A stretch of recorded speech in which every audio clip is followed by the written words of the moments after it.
오늘 우리에게 주시는 말씀은 누가복음 4장 1절부터 13절까지의 말씀, 우리 함께 보겠습니다. 누가복음 4장 1절부터 13절까지의 말씀. 우리 큐티 매일 성경 본문의 말씀입니다. 누가복음 4장 1절에서 13절 우리 한 절씩 교독합니다. 예수께서 성령의 충만함을 입어 요단강에서 돌아오사 광야에서 40일 동안 성령에게 이끌리시며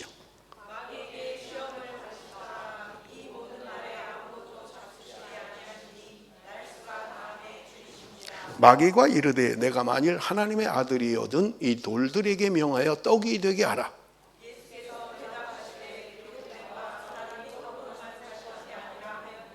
마귀가 또 예수를 이끌고 올라가서 순식간에 천하만국을 보이며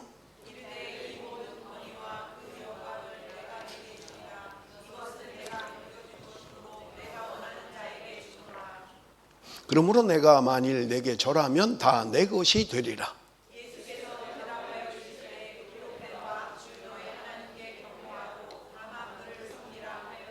또 이끌고 예루살렘으로 가서 성전 꼭대기에 세우고 이르되 내가 만일 하나님의 아들이거든 여기서 뛰어내리라.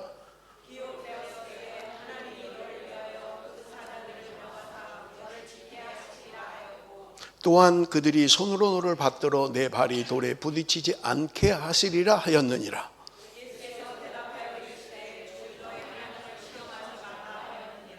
마귀가 모든 시험을 다한 후에 얼마 동안 떠나니라. 아멘. 여러분, 오늘 우리 본문의 말씀은 예수님이 시험을 받으시는 내용을 기록하고 있는 것을 우리는 볼 수 있습니다. 여러분, 오늘 본문의 말씀을 듣기 전에 전제로 여러분들이 좀 생각을 하셔야 될 게 뭐냐면 예수님도 시험을 받으시는가라고 하는 것입니다. 또 하나는 예수님이 시험을 받으셨다면 왜 받으셨는가라고 하는 것입니다. 또 여기 보면 예수님께서 성령 충만했다, 세례를 받고 요단강에서 나올 때 성령 충만했다고 하는데 성령 충만해도 시험을 받는가라고 하는 것들을 전제로 여러분 우리가 말씀을 나누면 좋겠습니다. 먼저 좀 전제로 시험에 대한 것을 우리 좀 살펴볼 텐데 야고보서 1장 13절에서 15절 말씀 먼저 우리 같이 읽도록 하겠습니다. 다 같이 읽습니다. 시작.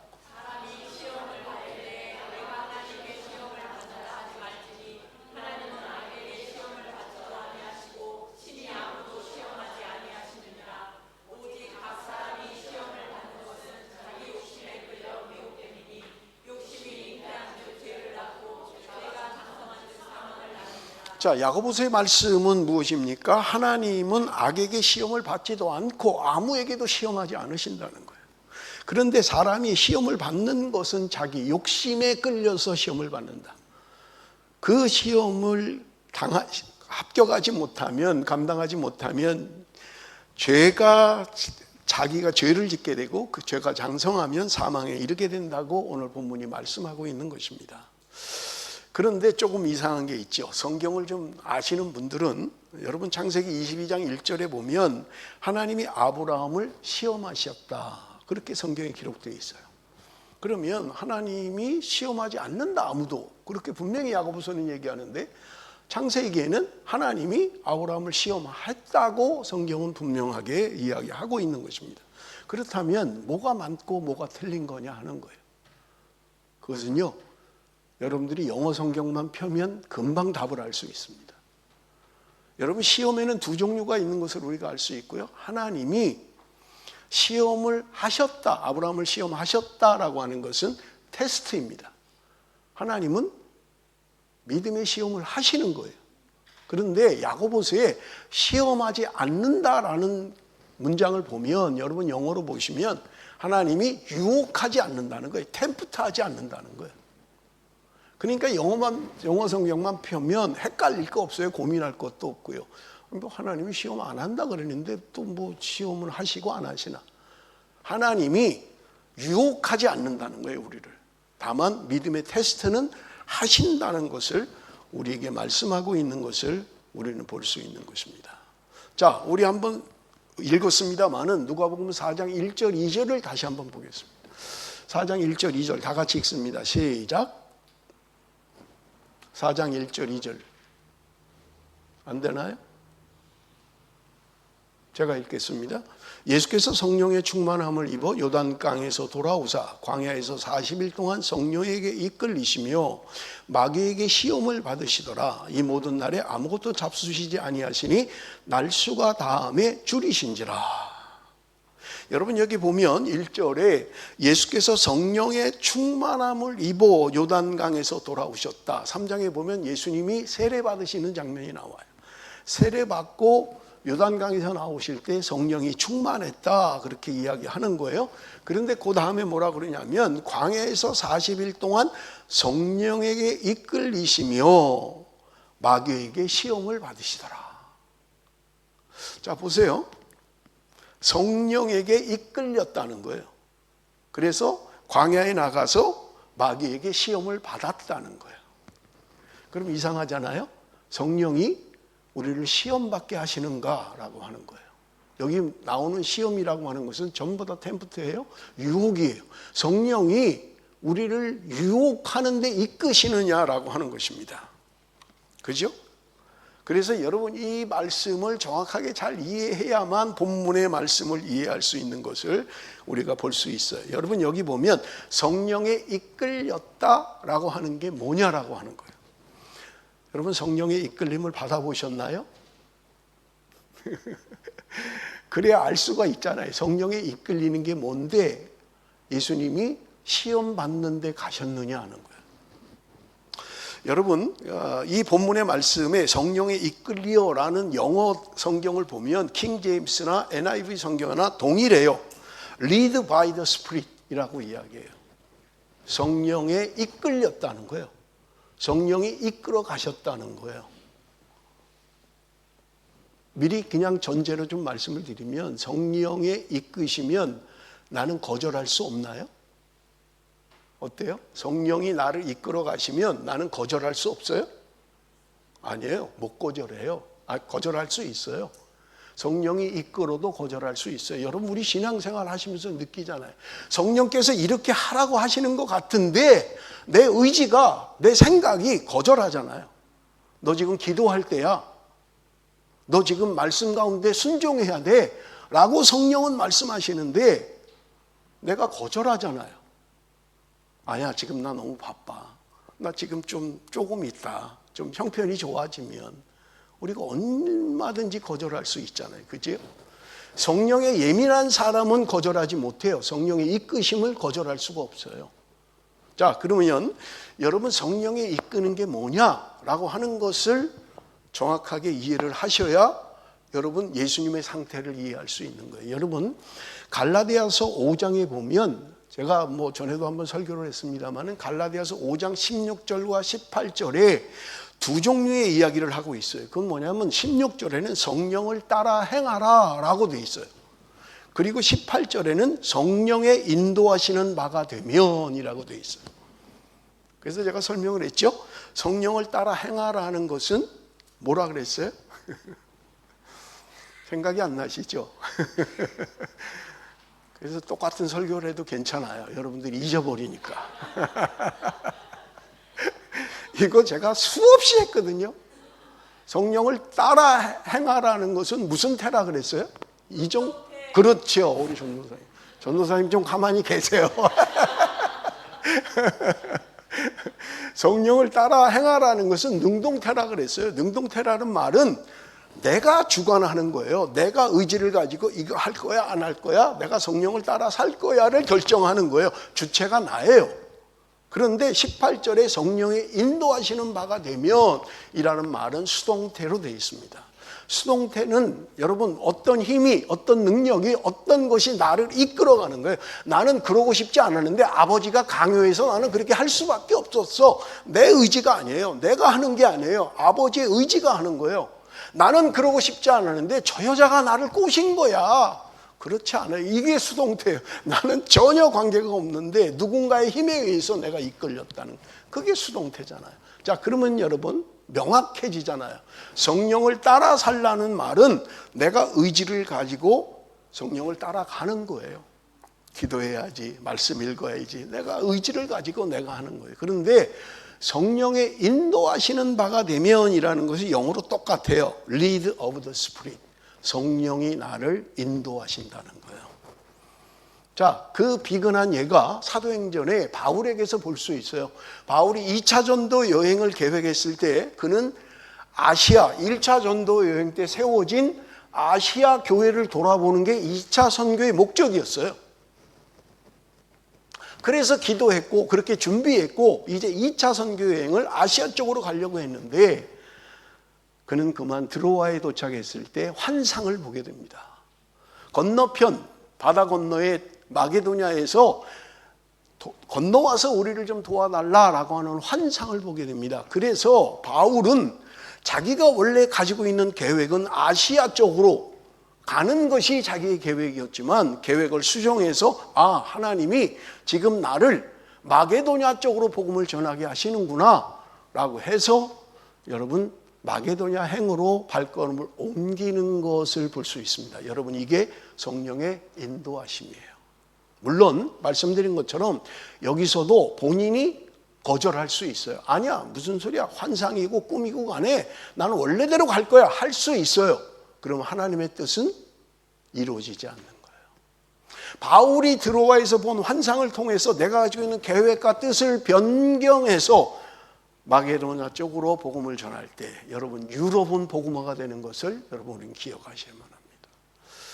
복음이 서진했다는 거예요. 동진하지 않고 서진했다는 거예요. 여러분 우리가 선교학자들이 이야기합니다. 세계 지도를 놓고 보면 20, 40 창이 있어요.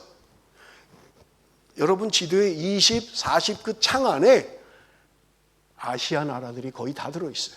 지금 복음화되지 않은 아시아 국가들이 거의 다 있는 거예요. 그런데 여러분 보세요. 대부분 가난한 나라들이에요. 베트남, 태국, 라오스 거의 20, 40 창 안에 들어있는 거예요. 그런데 하나님이 복음을 유럽 쪽으로 마게도냐 쪽으로 전하게 하심으로 말미암아 유럽이 복음화됐고요. 유럽의 나라들은 여러분 대부분 다 잘 사는 나라들이에요. 그 복음이 미국으로 건너갔고 그 복음이 한국으로 전해졌고 여러분 복음이 들어가는 나라들마다 놀라운 역사가 일어나는 거예요. 그래서 지금도 선교학자들은 이야기 복음의 서진이 한국에 이제 인도네시아로 마지막 예루살렘으로 들어가면 이 땅의 끝이 올 것이다 라고 이야기하고 있는 거예요. 여러분 놀랍지 않습니까? 하나님이 한 사람을 통해서 복음의 방향을 바꾸는 거예요. 성령이 인도하셨던 거예요.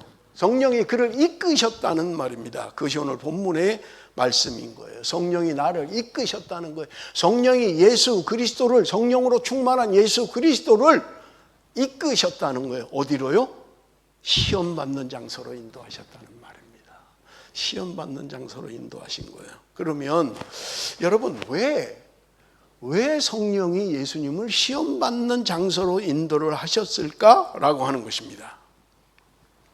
여러분 첫 번째는요. 예수님께서 광야에서 금식하시고 마귀에게 시험을 받으심으로 말미암아 예수님의 세례 사건과 메시아로서의 사역의 시작을 알리고 있는 거예요.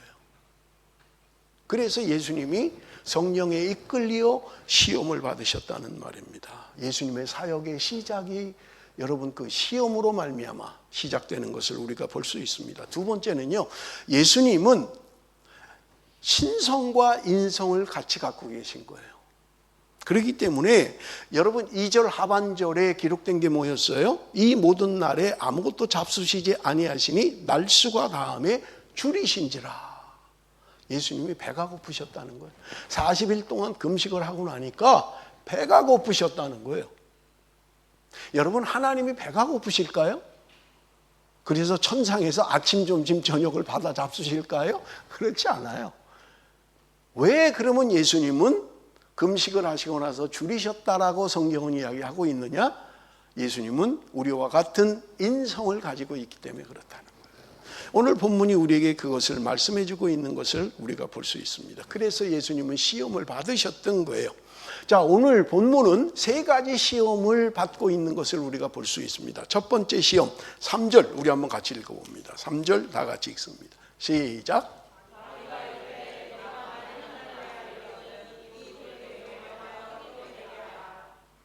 여러분, 우리가 예수님이 하나님의 아들이고 신의 능력을 가지고 있으신 분이에요.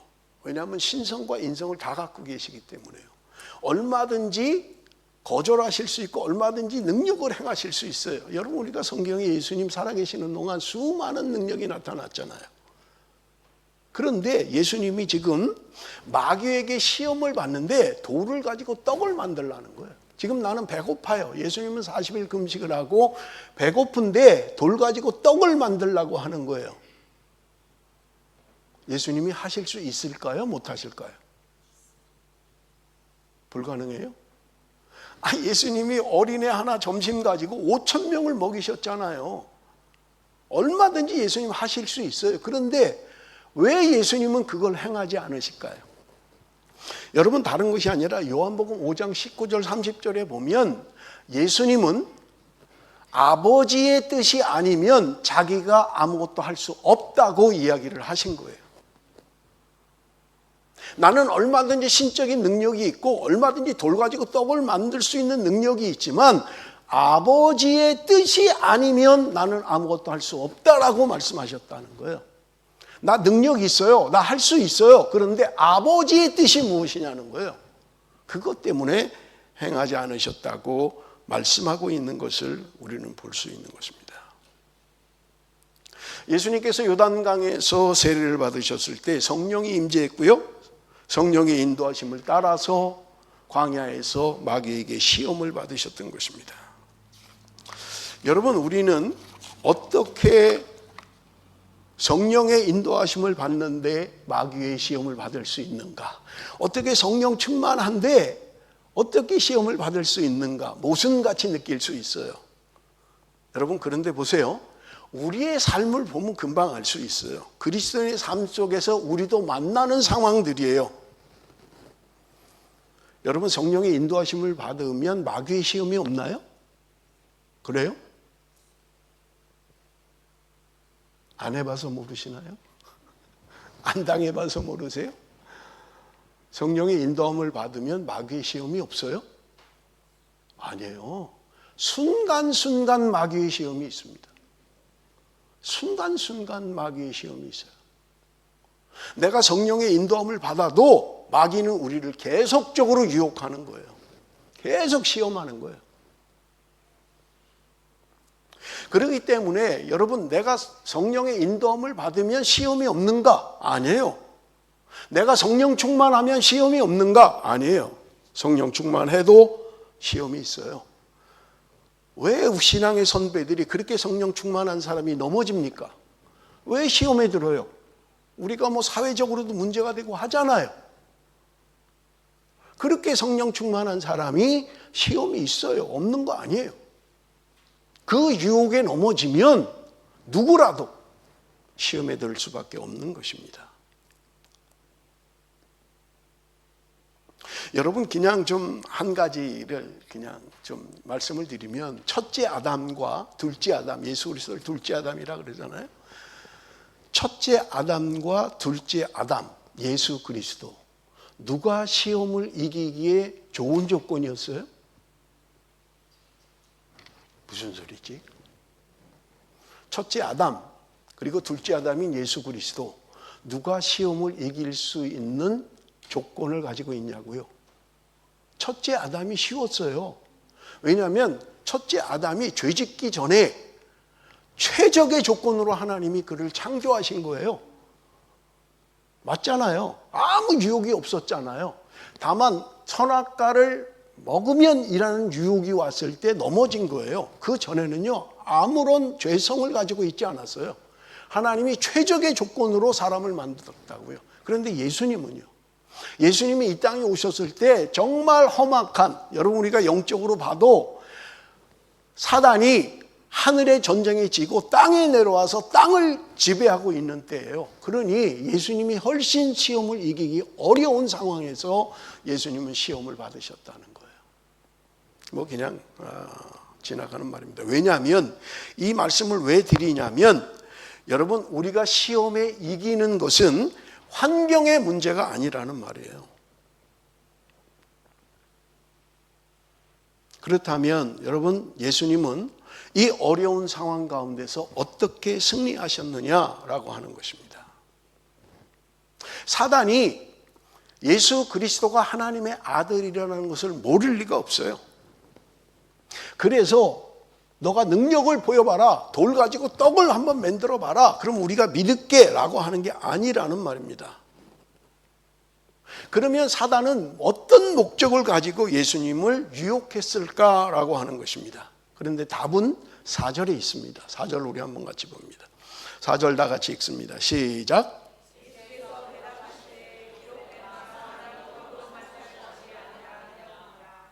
여러분, 예수님은 마귀가 시험할 때 성경 말씀으로 답을 하셨던 거예요. 여러분, 신명기 8장 3절에 이 답이 있어요. 우리 한 번만 좀 더 읽겠습니다. 8장 3절 다 같이 시작.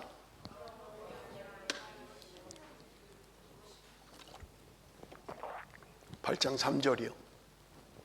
다 같이 읽습니다. 시작.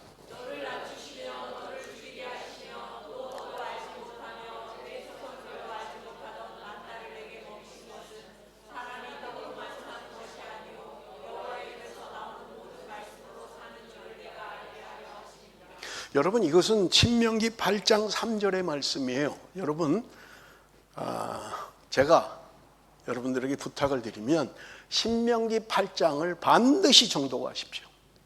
신명기 8장에 놀라운 비밀들이 숨겨져 있어요.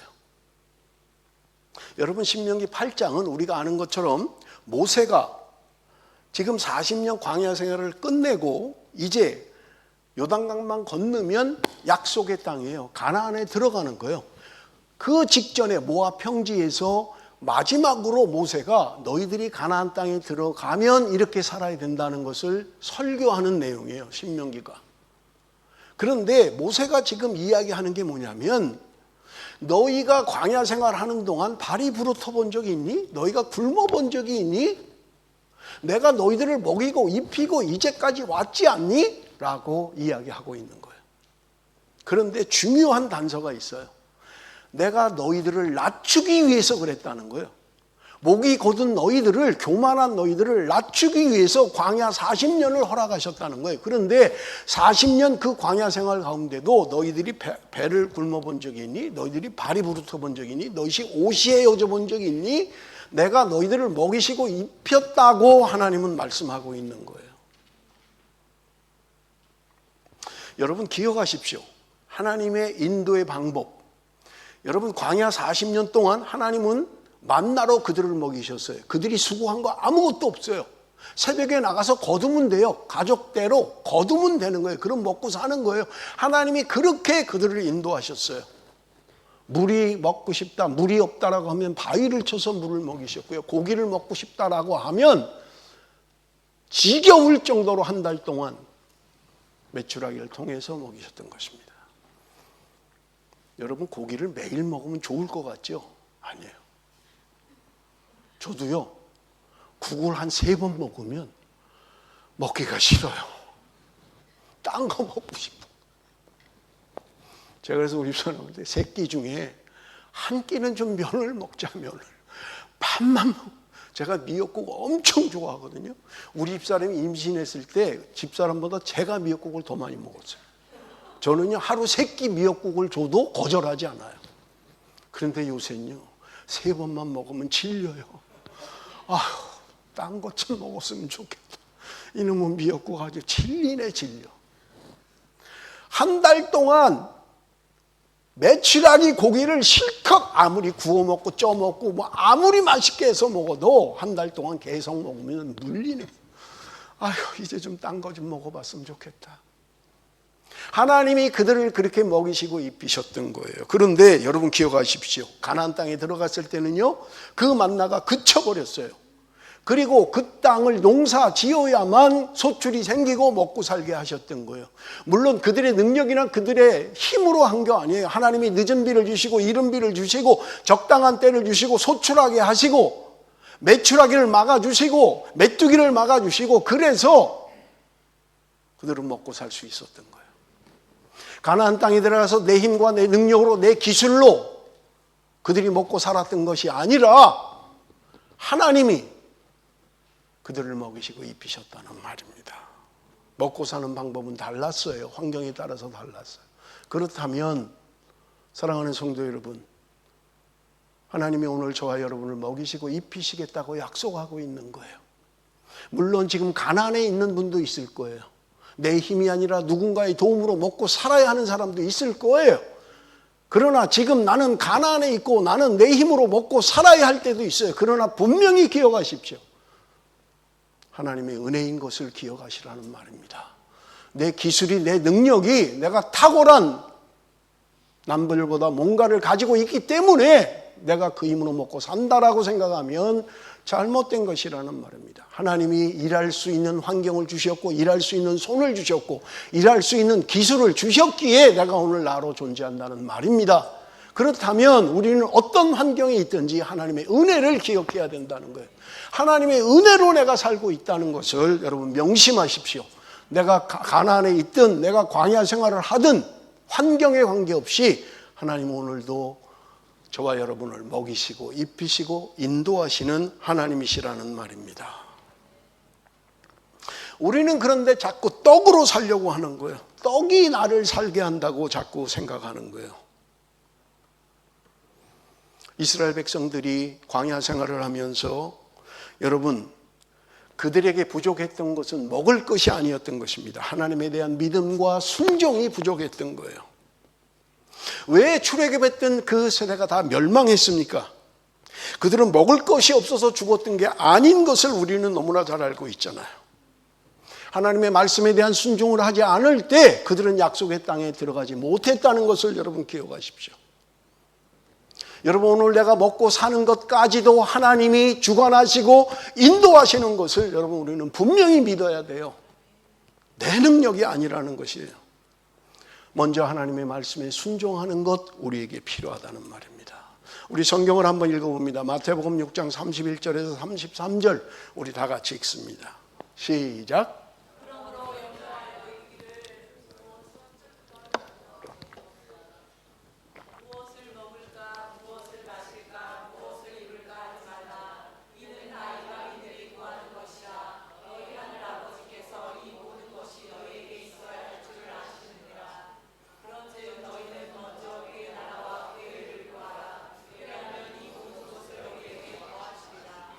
여러분 기억하십시오. 하나님은 우리가 무엇을 먹을까, 무엇을 입을까, 무엇을 마실까를 아신다고 말씀하고 있는 거예요.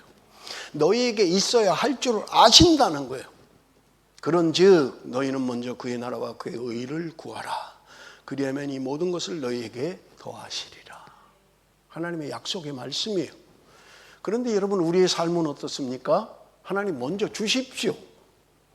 먹을 것, 입을 것, 마실 것 먼저 주십시오. 그리하면 내가 하나님의 의를 구하겠습니다. 라고 이야기하는 거예요. 하나님께서 오늘 저와 여러분에게 분명하게 말씀하시는 것은 내가 너희들 필요한 거 모르는 거 아니야. 여러분, 하나님께서는 우리에게 말씀으로만 사는 거야 라고 말씀하시지 않아요.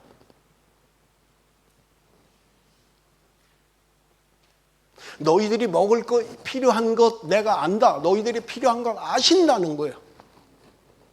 그럼에도 불구하고 너희들은 먼저 그의 나라와 그의 의를 구하라. 말씀으로 사는 것을 깨달아야 된다고 말씀하고 있는 것을 우리는 볼 수 있는 것입니다. 마귀는 지금 예수님께 시험하면서 지금 자신의 계략을 감추고 있는 거예요. 네가 하나님의 아들이라면 돌로 떡 만들어 먹어. 그러면 되잖아. 여러분, 예수님은 못하시는 분이 아닌 것을 여러분 우리는 기억해야만 합니다. 예수님의 뜻은 하나님의 뜻에 순종하는 것이었던 것입니다. 예수님이 이 땅에 살아가는 동안 자기 힘으로 먹지 않았어요. 배가 고프네. 빵 나와라 뚝딱, 밥 나와라 뚝딱, 국 나와라 뚝딱 하시지 않으셨어요. 그는 이 땅에 계시는 동안 제자들의 섬김을 받으셨고 육체의 필요를 아셨던 거예요. 그러나 여러분, 우리는 분명히 기억해야만 합니다. 이 땅에 살아가는 동안 예수님은 하나님의 공급하심으로 살기를 원하셨던 것입니다. 이 땅에 인간으로 살아가는 동안 여러분, 그가 어려운 상황, 그보다 더 중요한 것은 하나님을 믿고 순종하는 것이라는 것을 주님은 우리에게 보여주고 계신 것이에요. 여러분, 물론 우리가 살아가면서 하나님이 돌보시지 않는 것 같은 상황들이 나타날 때가 있습니다. 이스라엘 백성들이 광야 생활 가운데 그랬잖아요. 그래서 하나님을 원망하고 불평하고 모세를 불평하고 했잖아요. 그러나 여러분 기억하십시오.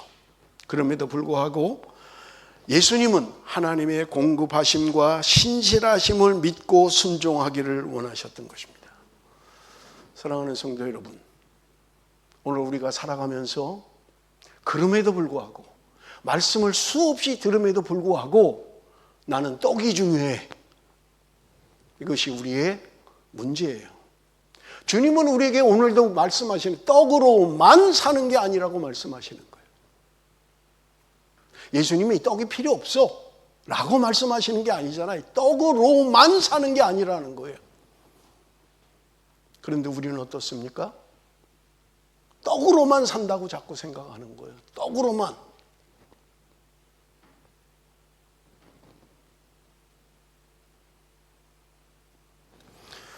사랑하는 성도 여러분, 하나님은 광야에서도 하나님의 백성들을 먹이셨고요, 가나안에 들어갔을 때도 하나님은 그들을 인도하시고 먹이셨던 거예요. 내가 하나님을 신뢰하고 믿음으로 반응하고 순종하는 게 필요하다는 거예요.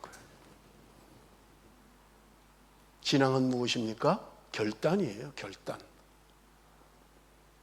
가장 소중한 것이 무엇인지 깨닫는 거예요. 무엇보다 하나님이 기뻐하시는 것은 우리가 예배하는 자리에 있는 것, 예배하기를 원하시는 거예요. 어떤 것과도 타협할 수 없는, 물론 여러분 우리가 살아가면서 내 힘으로 안 되는 것도 있어요. 그러나 여러분, 우리가 살아가면서 대부분은 내가 선택할 수 있잖아요. 아니에요? 전에 기차를 운전하는 분이 있었어요. 기차. 여기 트레인. 로스트가 되면 주일에도 운전을 해야 돼요. 그런 사람이 있다면, 그렇다면 그걸 누가 뭐라고 이야기할 수 있겠어요? 나 안 해. 나 신앙 때문에 주일날 운전 안 해.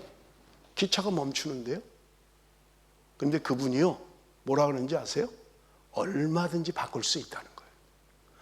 주일날 일하는 거 좋아한다는 거예요, 세상 사람들은. 왜? 돈을 더 많이 주니까. 그래서 내가 주일날 로스터가 들어오면 나랑 바꿀 사람, 나 주일날 누가 대신 해줘, 나 평일날 할게, 네가 로스터 있는 다른 날 할게, 얼마든지 바꾼다는 거예요. 여러분, 우리는 살아가면서 내가 거절할 수 없는 상황도 있어요. 그걸 말하는 게 아니에요. 그러나 내가 의도적으로 바꿀 수 있는데, 할 수 있는데 내가 중요시 여기지 않는다면 여러분, 하나님이 기뻐하시겠냐는 말이에요. 하나님이 기뻐하시겠냐고요. 예배를 왜 이렇게 소중하게 여기지 않는 거예요? 왜 예배를 그렇게 소중하게 여기지 않느냐고요. 수없이 얘기해도요, 이젠 포기하고 싶어요. 그냥 에휴, 올래 모으고 말래 말고, 아이고 그까짓 거 뭐 늦으려면 늦고 말려면 말고 하면 내가 손해냐 하나님 앞에.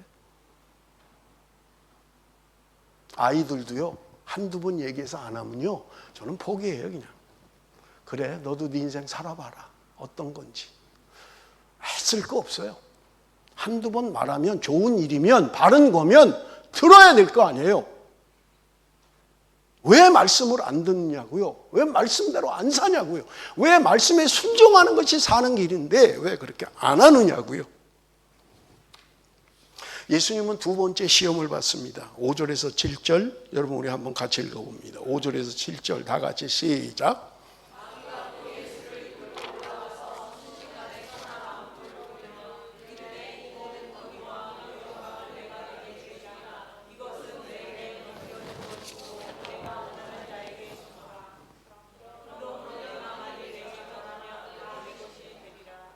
예수님 앞에 지금 천하만국을 보여줍니다.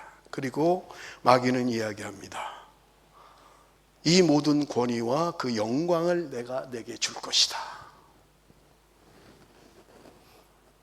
그러므로 만일 네가 나한테 절 한 번만 하면 온 세상을 다 주겠다는 거예요.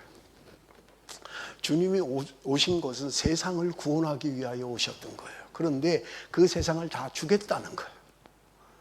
절 한 번만 하면. 그거 뭐 어려운 게 뭐 있어요. 그렇게 하면 되죠. 그런데 여러분, 분명한 것 우리는 이해해야 할 것들이 있습니다. 사단은 언제나 우리에게 쉬운 길을 가라고 하는 거예요. 쉬운 길을 가라는 거예요. 지금 나는 세상을 구원하러 왔어요. 그런데 마귀가 이야기하는 게 뭐예요? 절 한 번만 하면 주겠다는 거예요, 세상을 다. 그러면 내가 십자가에 죽어야 되고 죽음의 고난과 고통을 겪어야 되고 여러분 수많은 조롱을 당하면서 그렇게 가는 길보다 내가 절 한 번만 하면 쉬운 길이 내 눈앞에 있는 거예요. 그런데 주님은 그 길을 가지 않으시는 거예요. 여러분, 우리는 신앙생활하면서 수없이 유혹을 받아요. 쉬운 길을 택하라는 거예요. 편한 길 택하라는 거예요. 여러분, 그렇지 않나요? 여러분, 우리가 신앙생활하면서 수없이 겪는 여러분 시험의 문제인 것을 여러분 볼 수 있습니다. 그런데 사단은 하나님의 방법보다 네 방법으로 하라는 거예요, 자꾸. 왜 그 힘든 길을 가려고 그래? 왜 이렇게 힘든 길을 걸어? 쉽게 가, 그냥 쉽게 평탄하게 가라고.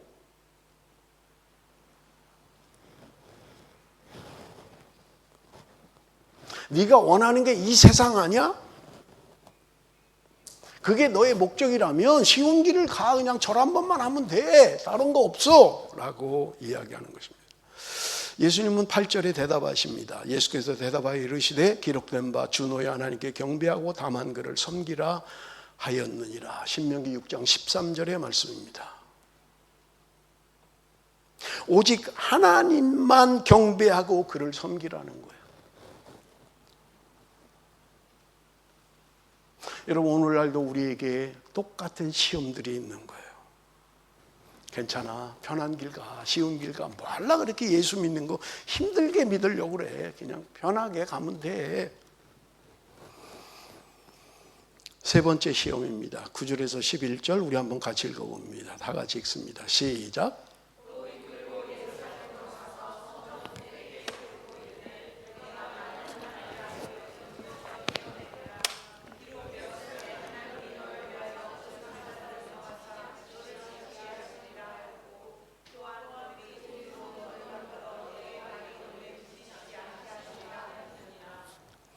여러분, 세 번째 시험은 성전 꼭대기에 예수님을 세웠다는 거야.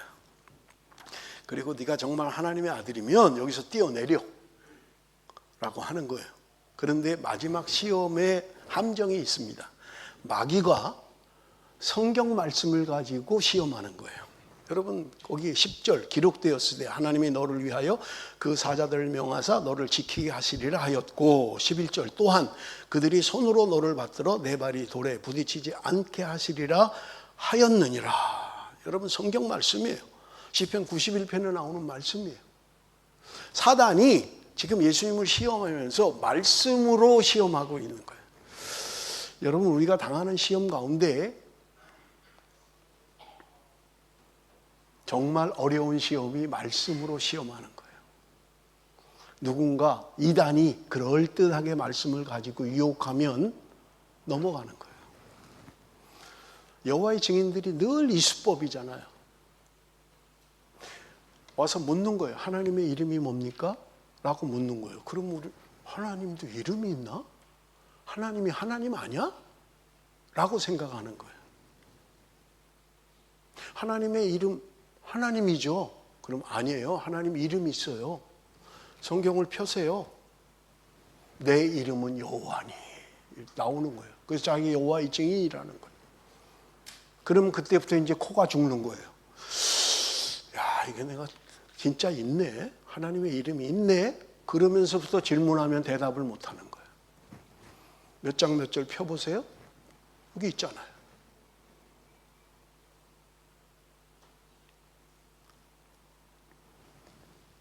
여러분, 말씀으로 시험을 하면 잘 감당을 못하는 거예요. 내가 그만큼 말씀에 정통하지 못한 거예요. 들어본 것 같긴 한데 어딘지를 모르겠네. 맞아, 목사님 설교하면서 했던 말인 것 같은데 정확하게 모르는. 그러니까 대답을 못하는 거예요. 그렇다고 우리 목사님이 얘기하신 적이 있어요, 그렇게 대답할 수는 없잖아요. 그럴 때 정 안 되면요, 그렇게 얘기하세요. 우리 목사님 모셔올게요, 그렇게 하세요. 우리 목사님한테 물어볼게요 하세요. 죄송합니다, 제가 여호와의 증인을 박사를 내줄 수 있어요. 농담이에요. 근데 진짜 여호와의 증인 저희 집에 왔어요. 제가 2시간 동안 박사를 냈어요. 말도 못하고 갔어요, 그냥. 여러분, 우리는 몰라서 대답을 잘 못하는 거예요. 특히 말씀을 가지고 이야기하면 기가 죽는 거예요. 왜? 안 읽으니까, 모르니까 말씀에. 그러니까 말씀 좀 읽으세요. 말씀 좀, 성경 좀 보시라고요. 그래야 대답을 할 수 있잖아요. 예수님을 말씀을 가지고 시험하는 거, 너 뛰어내리면 성경에 천사가 다 받쳐준다며. 해봐, 하나님의 아들이면. 12절에 예수님이 대답하십니다. 예수께서 대답하여 이르시되 주 너희 하나님을 시험하지 말라 하였느니라. 제가 어느 글을 보니까 베드로가 바다 위를 걸었잖아요.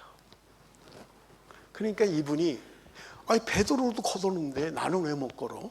바닷가에 가서 주님 믿습니다, 나도 바다 위를 걸을 줄 믿습니다. 발을 한 발 들여놨는데 푹 빠지는 거예요. 이거 아니네. 기도가 약했나? 나도 바다 위를 걷게 없소서. 뜯는데 뚝 빠지는 거. 이건 뭐야? 그러신 적 없나요?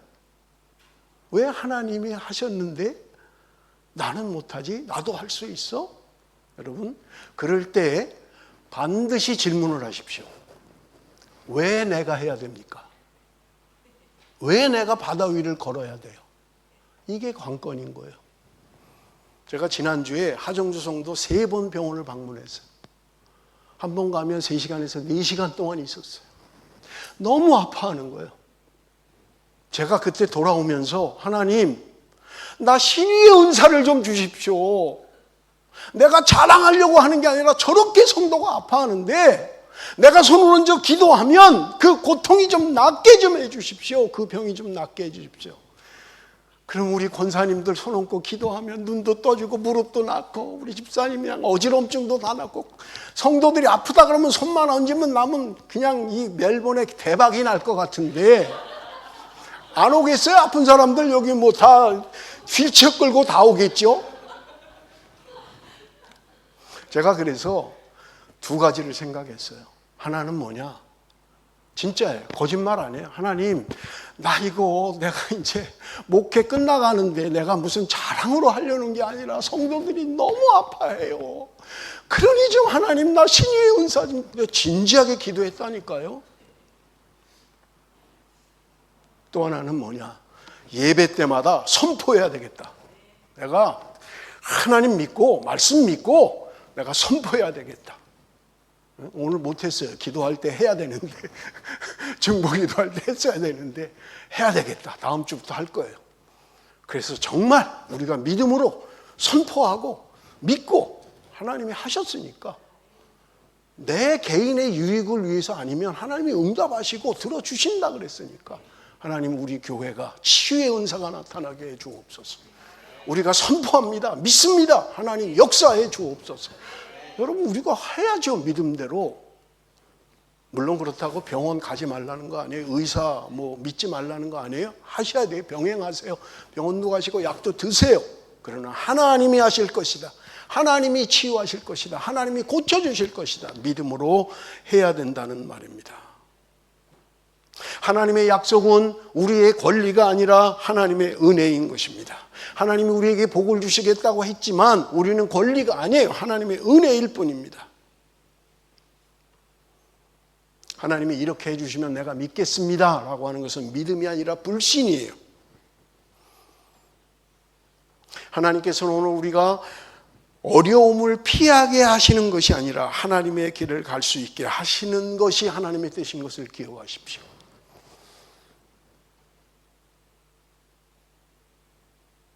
저는 하정주 성도를 위해서 기도할 때마다 그렇게 했어요.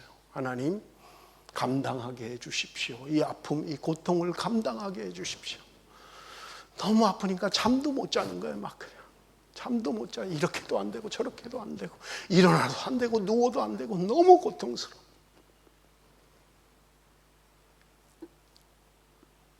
여러분 말씀을 읽겠습니다. 우리도 유혹을 받습니다. 유혹을 받아요. 시험이 있습니다. 13절 마지막에 마귀가 모든 시험을 다한 후에 얼마 동안 떠나니라. 예수님을 시험하고도 얼마 동안만 떠났다는 거예요. 마귀는 언제든지 다시 와서 시험하는 거예요. 여러분 기억하십시오. 마귀의 시험은요, 내가 성령 충만하다고 해서 없어지는 거 아니에요. 오늘 본문에는 없습니다만은 일부 예배 때 제가 말씀드린 우리 교단의 선배, 정말 신령하신 분이에요. 부산 거제교회 김종한 목사님이에요. 얼마나 신령한지 몰라요. 저는 그만큼 신령한 분을 보지 못했어요. 그분은요, 걷는 것도 얼마나 신령하게 걷나 몰라요. 천천히. 뭐 우리는 급하면 막 뛰고 빨리 해 빨리 막 그러는데 그분은 아니 걷는 것도 거룩하더라고요. 나 처음 봤어요. 그런 분. 이분이 제가 기도원에 있을 때 집회하러 와서 간증을 하는 거예요. 어느 날 철야 기도가 끝나고 자기가 그 자리에 강대상에 무릎을 꿇었다는 거예요. 밤새도록 기도했다는 거예요. 우리는 자는데 그분은 밤새도록 깨어서 기도했다는 거예요. 그리고 새벽 예배를 마치고 집에 갔다는 거예요.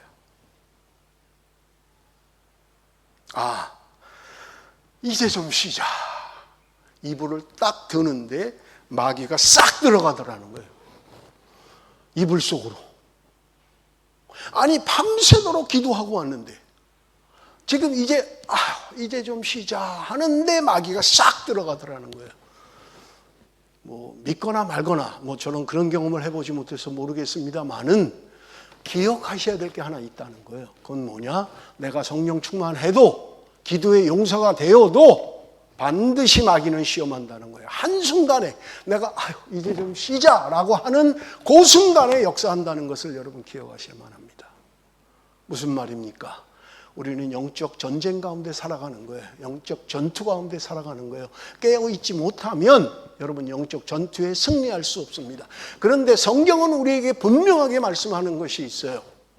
우리를 승리케 하는 게 뭐냐? 성령의 검, 곧 하나님의 말씀을 가지라고 성경은 우리에게 말씀하고 있는 것입니다. 성령의 검을, 말씀을 어떻게 갖겠어요? 그냥 입으로요? 내가 말씀에 순종할 때 말씀의 능력이 나타나는 거예요. 내가 순종하지 않으면 내가 성경 구절을 100구절을 외우고 1000구절을 외워도 성경을 정통하게 알아도 말씀에 순종함이 없다면 그 말씀의 능력은 절대로 나타나지 않습니다. 내가 말씀에 순종하고 그 말씀대로 살 때 그것은 나에게 성령의 검이 되어서 마귀의 계략을 물리칠 수 있고 승리케 되는 것을 성경은 우리에게 말씀하고 있는 것입니다. 마귀는 오늘도 우리에게 유혹합니다. 편한 길 가. 그냥 쉬운 길 가. 너 왜 이렇게 힘들게 하려고 그러니? 그냥 힘든 거 좀 빠져. 그냥.